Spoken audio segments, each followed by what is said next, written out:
Hai semuanya, kami dari kelompok 2. Hari ini kita bakal bahas satu isu lingkungan yang lagi rame banget, terutama di Indonesia, yaitu soal pencemaran sungai yang makin parah. Bahkan salah satu sungai yang ada di Indonesia, yaitu Sungai Citarum, masuk ke dalam daftar salah satu sungai paling tercemar di dunia.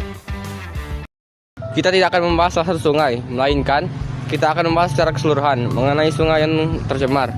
Beberapa waktu terakhir, laporan dari berbagai lembaga lingkungan menunjukkan kalau sungai-sungai besar di Indonesia sudah dipenuhi limbah industri, sampah rumah tangga, dan yang paling horor, mikroplastik. Penelitian dari Ekoton sama World Bank bilang kalau banyak sungai di kita sekarang sudah mengandung ribuan partikel mikroplastik per liter. Air yang harusnya bersih buat minum, mandi, bahkan buat nyiram tanaman sekarang tercampur partikel plastik halus yang susah banget hilangnya. Masalah ini dibahas di mana-mana karena efeknya bukan cuma nyangkut di sungai, tapi udah masuk ke ikan, makanan kita, dan bahkan bisa masuk ke tubuh manusia. Sekarang kita sambungin sama konsep eksternalitas negatif.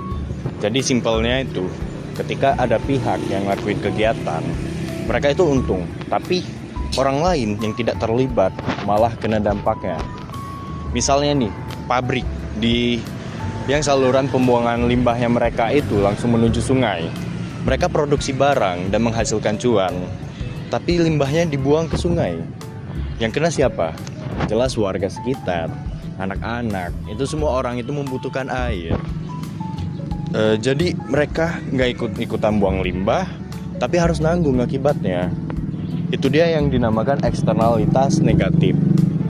Kerugian yang harus dibayar masyarakat dan lingkungan itu bukan pelaku yang sebenarnya. Dan juga contohnya itu bukan cuma pabrik, tapi pembuangan sampah oleh masyarakat sekitar, serta penggunaan deterjen berlebihan tanpa kita sadari itu bisa menghasilkan dampak negatif yang dampaknya itu tanpa ngerasa rugi secara langsung yang dirasakan oleh korban. Kemudian, dampak dari kegiatan eksternalitas negatif ini tuh serius banget, bahkan sampai mengancam masa depan. Yang pertama, dari sisi kesehatan, air yang tercemar bakteri, limbah, dan mikroplastik bisa bikin penyakit kulit, gangguan pencernaan, sesak napas, sampai resiko jangka panjang seperti penyakit kronis. Mikroplastik itu kecil banget dan bisa masuk lewat makanan, minuman, bahkan udara. Yang kedua, dari sisi lingkungan, ekosistem sungai runtuh, ikan mati, tumbuhan air hilang, dan biota sungai rusak karena air penuh bahan kimia dan mikroplastik.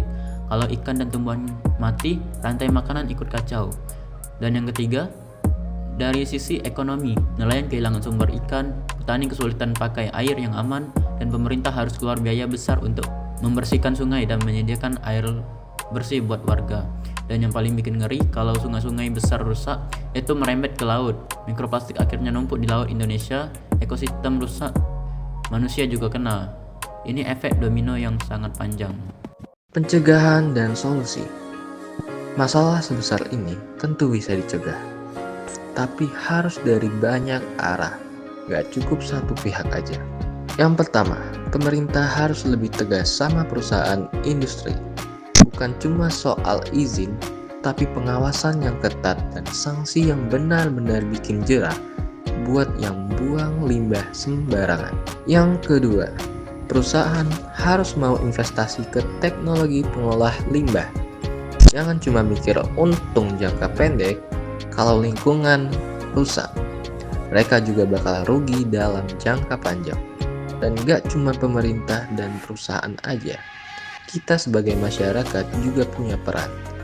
Mulai dari hal kecil kayak ngurangin plastik sekali pakai, tidak buang sampah ke sungai atau selokan, sampai ikut kegiatan bersih-bersih sungai. Dan kalau pihak-pihak tadi mau bergerak, polusi di Citarum atau di sungai-sungai lain bisa banget berkurang. Sungai itu sumber kehidupan.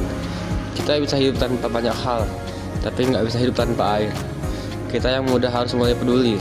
Setiap plastik yang kita buang sembarangan, setiap limbah rumah tangga yang masuk ke sungai, itu dampaknya baik ke kita. Jadi, ayo kita jaga sungai kita. Stop kegiatan yang bikin eksternalitas negatif. Lingkungan cuma punya kita, tapi kita juga cuma punya lingkungan ini.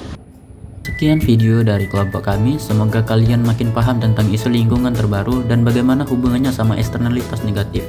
Makasih udah nonton, salam kelestarian lingkungan, salam kesehatan, salam kebijakan, salam olahraga, salam Gito Galo, salam salaman, assalamualaikum warahmatullahi wabarakatuh.